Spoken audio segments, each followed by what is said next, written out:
ए मेरे वतन के लोगों, जरा आंख में भर लो पानी, जो शहीद हुए हैं उनकी जरा યાદ કરો કુરબાની.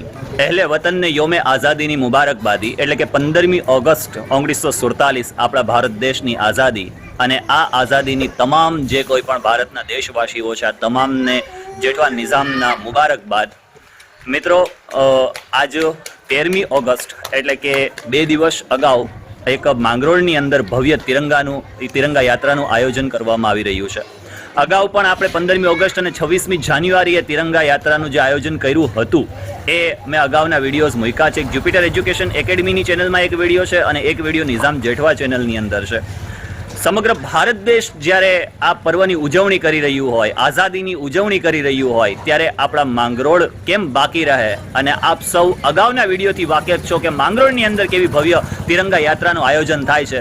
તો ચાલો સ્પોટ પર જઈએ અને કોણ કોણ યાત્રામાં જોડાયા છે, કોણ કોણ જોડાવાનું છે, ક્યાંથી યાત્રા શરૂ થશે અને ક્યાં પૂર્ણ થશે, આ તમામ જે કોઈ પણ છે એ આજના વિડીયોમાં આપણે જોઈશું. અને મારું જે આજનું લુક જોઈને તમને ખ્યાલ આવી જ ગયો હશે કે જ્યારે માથા પર આ 3 રંગ ચડે ને ત્યારે બીજો કોઈ એની ઉપર રંગ ન ચડે. તો ચાલો આજના વિડીયો આપણા આ તમારા, મારા અને આપણા દેશના સંગે.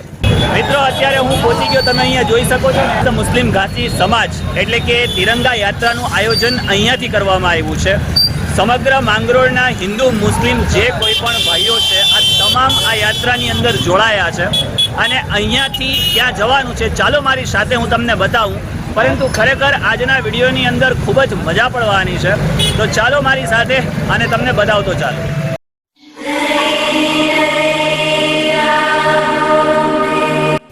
સમગ્ર મુસ્લિમ ઘાંચી જમાતખાનાથી હાથમાં રાષ્ટ્રધ્વજની સાથે બોલેરોમાં બેસેલા બાળકો અને સાથે ઘણા બધા લોકો ટુ વ્હીલ લઈ અને આ ત્રિરંગા યાત્રામાં જોડાવા આગળ વધ્યા.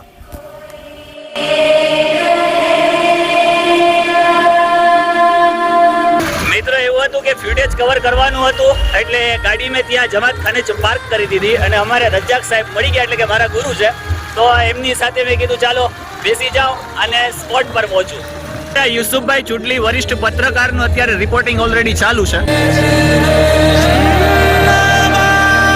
અને સૌથી પહેલા આગળ બોલેરોમાં ડીજેમાં વાગતા દેશભક્તિના ગીતો સાથે ફ્યુટેજ કવર કરતો હું અને સમગ્ર માંગરોળના દેશ પ્રેમીઓ. આહા, જુઓ શું જબરજસ્ત ત્રિરંગા યાત્રાનો મંઝર છે. મિત્રો, ગાડી અમે ત્યાં જ પાર્ક કરી દીધી આગળ, કારણ કે અહીંયા પાર્ક કરી શકાય એવી સિચ્યુએશન નથી. એટલે હવે પાછળથી પણ એક રેલી આવે છે અને ઘણા બધા બાળકો છે, ઘણા બધા વિદ્યાર્થીઓ છે અને ઘણા બધા જે કોઈ લોકો છે માંગરોળવાસીઓ, આ તમામ અહીંયા એકઠા થયા છે. એટલે કે શહીદ સ્મારક હું તમને બતાવું.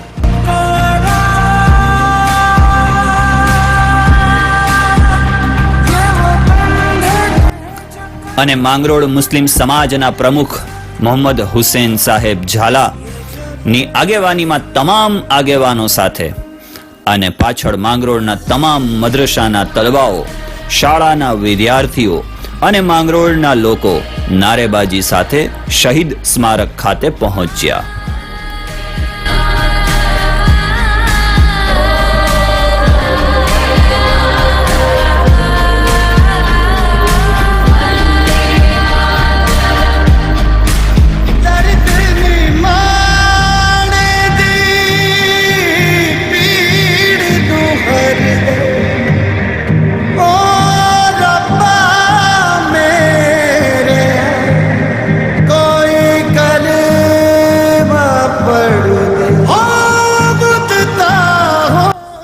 અમે પહોંચ્યા ત્યાં અગાઉથી દેશભક્તિના નારા સાથે માંગરોળ પોલીસ, ટીઆરબી જવાન, એસઆરપીએફ, ગરુડ ટીમ, માંગરોળ મરીન પોલીસ, ખારવા સમાજના આગેવાનો, અન્ય સમાજોના આગેવાનો અને ઘણી બધી શાળાના બાળકો સાથે ઉપસ્થિત હતા.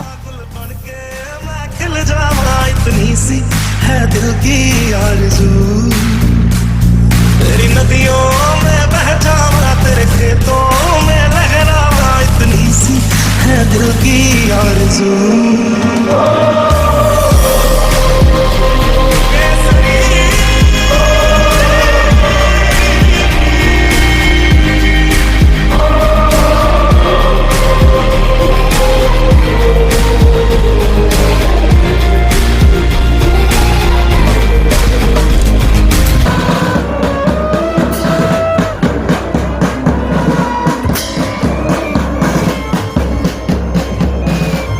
અને આ ત્રિરંગા યાત્રાના અતિથિ વિશેષ જુનાગઢ જિલ્લાના એસપી હર્ષદ મહેતા સાહેબનું આગમન થયું. સાથે ડીવાયએસપી કોડિયાતર સાહેબ અને શર્મા સાહેબ પણ જોડાયેલા હતા.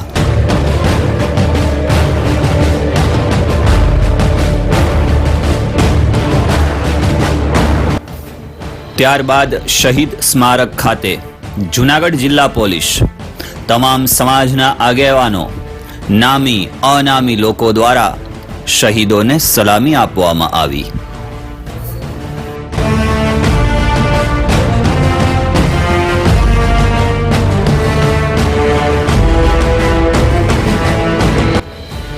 ત્યારબાદ જુનાગઢથી પધારેલા એસપી સાહેબ શ્રી હર્ષદ મહેતા સાહેબનું પુષ્પગુચ્છ દ્વારા સ્વાગત અને સન્માન કરવામાં આવ્યું.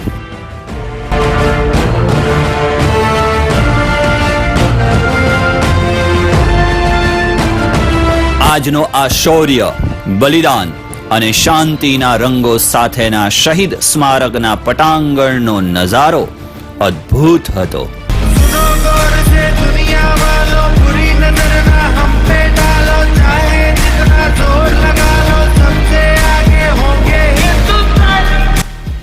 અંદાજિત 3 વાગ્યે શહીદ સ્મારકથી ત્રિરંગા યાત્રાની શરૂઆત થઈ. આગળ દેશભક્તિના ગીતો, ત્યારબાદ એસપી હર્ષદ મહેતા સાહેબ સાથે તમામ સમાજના હોદ્દેદારો અને આ યાત્રામાં જોડાયેલા તમામ લોકો જેટી તરફ જવા ત્રિરંગા યાત્રાની કૂચ કરી.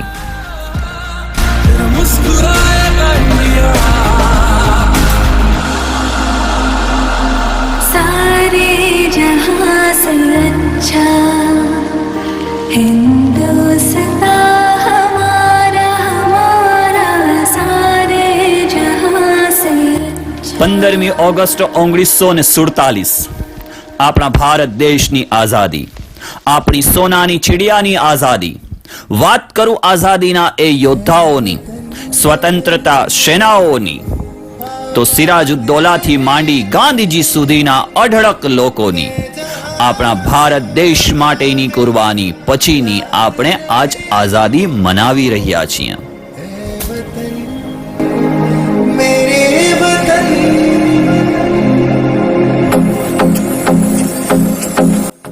જો હું સ્વતંત્ર સેનાઓના બલિદાનો વિશે બોલવાની શરૂઆત કરું તો આવા લાખો વિડીયોમાં પણ તેઓના બલિદાનોની યાદો પૂરી નહીં થાય.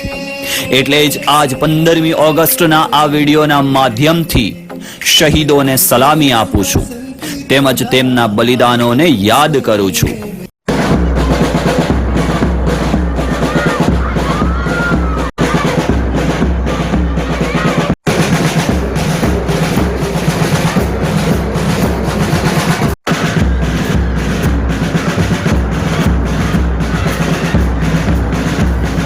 परंतु कोई के शू जबरदस्त लख्यू है कि शहीदों की चिताओं पर लगेंगे हर बरस मेले और वतन पर मरने वालों का यही बाकी निशान होगा.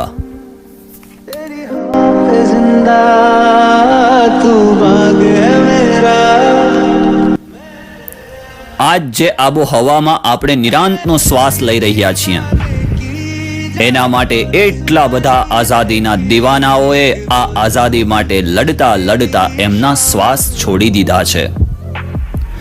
આ આઝાદી આપણને દાનમાં નથી મળી, પરંતુ અસંખ્ય વીરોએ પોતાનું ખૂન આપીને કમાયેલી છે.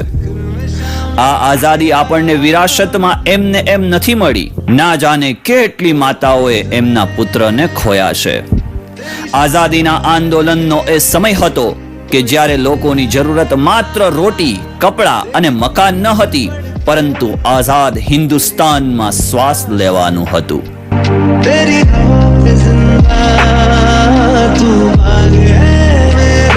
અને જો આપણે આપણા રાષ્ટ્રને જીવિત રાખવું હોય તો આપણા મનમાં એક જ ઈચ્છા હોવી જોઈએ, અને એ ઈચ્છા હોવી જોઈએ બલિદાનની. આઝાદીની લડાઈનો એ સમય હતો કે જ્યારે નાના નાના છોકરાઓના હાથમાં આઝાદીના બિગુલ હતા.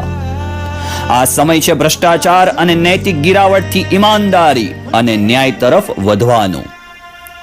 આ સમય છે અમારી સ્વાસ્થ્ય સેવાઓને વધુ સારી બનાવવાનું. આ સમય છે પર્યાવરણ સંરક્ષણનું, જંગલોને બચાવવાનું, પ્રદૂષણને રોકવાનું, જનજનના જીવનને એ રીતે કાબિલ બનાવવાનું કે હર કોઈ દેશની સમૃદ્ધિમાં પોતાનો સહયોગ આપી શકે. અને આની જિમ્મેદારી દરેક દેશવાસીની છે.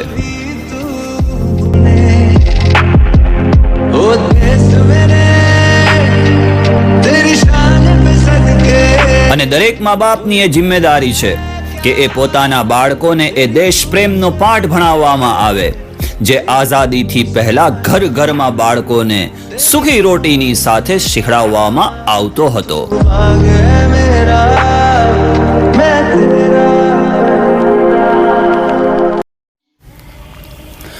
આજ આપણને જરૂરત છે દેશના દરેક વર્ગને, દરેક સમાજને એક થવાની અને આપણા હિન્દુસ્તાનને એક લેવલ તક લઈ જવાની, જ્યાં એમને બગાડવાની વાત તો ઘણી દૂર, પરંતુ એમને અડવું પણ મુશ્કેલ બની જાય.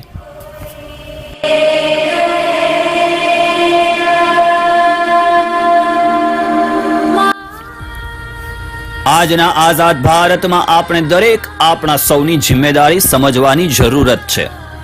જો તમે એક વિદ્યાર્થી છો તો તમારી જિમ્મેદારી છે કે તમે જ્ઞાન મેળવો અને જ્ઞાન મેળવીને દેશમાં બદલાવ લાવો. જો તમે ડોક્ટર છો તો ગરીબથી પણ ગરીબ દર્દીઓની મદદ કરો.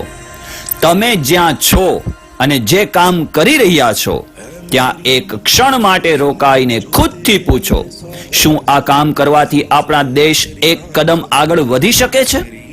અને જો એનો જવાબ હા હોય તો ખુદની પૂરી જી જાન લગાવી દો.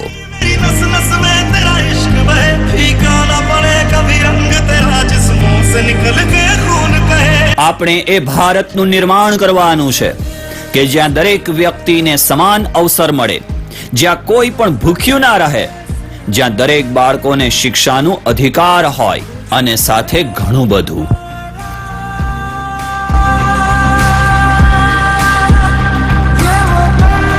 અને અંતે દેશ પ્રેમ અને તમામના વિકાસની આખરી પંક્તિઓથી મારી વાતને પૂર્ણ કરું છું.